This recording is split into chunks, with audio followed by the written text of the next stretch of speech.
You have no idea how many times I've restarted this video. I'm outside of Starbucks right now, but first I was trying to record it inside the balcony there, and two people came out and they were in an argument, and I'm trying to talk about, like, being calm and happiness and stuff like that, so that didn't really work. Okay, for today I want to talk about happiness, and more specifically happiness as a goal. And this isn't the first time you've heard this idea. Okay, this is nothing new, nothing original. The only original thing about this actually is probably going to be this cat here. I'm going to draw a cat. I'm going to put the cat here. Are you ready for this idea? Okay, happiness is a trap. It's a trap, all right? It's a fucking huge trap. Something that's happened to me over the past couple of years is I've tried to kind of inch myself more towards valuing growth over happiness. Now that sounds like a lot of hokey pokey bullshit, but it's true. And you should take it seriously, because if you've got some sort of mood disorder, if you're suffering from depression or anxiety, the last thing that you need right now is a time frame or a time limit or any kind of expectation around when you should feel better and how you should feel better. Why would you add to that pain of yours? It just doesn't make sense. Trust me. This is easier said than done. So much easier said than done. I struggled with it for years. I still struggle with it, but I become more aware of it, and I want you to become more aware of it too. But it's dangerous, man. It's so dangerous to kind of have this expectation of when to get better and how long it should last. That might sound depressing, because you're thinking, oh well, happiness is not is gonna go away, but it can also come back. So 2 years ago, this is what was happening. I was at a really low point with my depression, and I had just started counseling. I had started counseling for the first time. I'd started cognitive behavioral therapy, started CBT, and I got into this routine. I would wake up, try to fill up my morning with stuff. Well, I noticed, like, day by day, things weren't changing all that much, but in a few weeks, in a few months, it was getting way better. I started mood tracking and, writing my thoughts over and over again, and I realized I was feeling alive again. Like, I looked at some of my older negative thoughts, and I didn't really believe them anymore. They didn't feel right to me. And that was such a positive sign. You have no idea. That was awesome. I started feeling so good 6 months in. And by that time was around July, August. And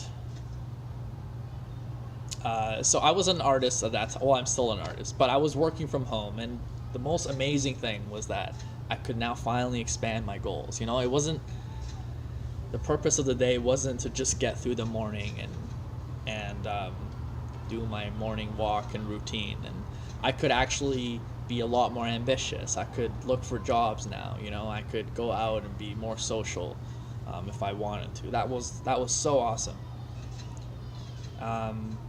But this is what most days will play out like. I would get up in the morning. I would do that whole routine. Go to the library, do some CBT. And sometimes in the mornings I did feel bad, and I did have these negative thoughts. But usually after the CBT, I felt much, much better. And then I would head to the nearby cafe, because I'm a freelance artist and I don't like working at home, because when I'm at home, it's just I get too many, thoughts rattling in there, and it's not good. So I like going to cafes to, meet the baristas and talk to them, and it's almost like having coworkers around you. Almost every single day, I would listen to the same track by Kendrick Lamar and Mary J. Blige. It was forgetting the name now. Now or Never. Oh man, I listened to that so much. It's like nobody knows that song at all. It probably has like 200 views. But I listened to that so much, and it would get me so pumped. And this would be around 11, 12 o'clock in my day, and I was feeling my best. I would go to the cafe, then I would start talking to my friends. I would do my cartooning, do my work, really get into the flow of it, listen to some music. And, in the afternoon, some of that motivation would wear off, and that's normal. I felt okay. And then around 4, 5, 6 p.m. I began to wrap up and getting a little bit anxious, and then I'm going home, and now I'm anxious that I'm anxious. I'm in that old loop, and I'm feeling really bad, and I don't know what's going on. I feel like everything's gonna go back to the way it was, that terrible place that I was in. Almost always, you guys, I had just like really, almost always I'd have these like shitty ends to the day, and I don't know what to do about it. Mornings were okay, noon and afternoon would be great, and the evenings would always just be anxious. And I tried going to the gym. I would go to the gym, and I did feel better after it, but sometimes the thoughts just came back really stronger than ever in the nighttime. It's weird. Right now I feel like it's the opposite. I get kind of calmer in the evening, but in the morning that's when I feel the worst. Maybe it's because I'm not sticking to that same routine, or I have to find something else. But anyway, I was freaking out over this. I was obsessing over why this was the case. I didn't like that. And I remember talking to my uncle at that time, and he was telling me that anxious feeling you're going to feel at the end of the day, you're never going to be able to bring that down to zero. Never. And he's right. We all go through that to some extent. Even if we're not suffering from, an anxiety disorder or from depression. You're never going to completely clear your day of any unfortunate or any bad feelings, right? Again, I'm stating the obvious here, but what am I trying to get at? Well, the problem is for us folks, for us peeps who have dealt with a bad episode and we're trying to get out of it, or we've just gotten out of it, we're so happy and we don't want to go back.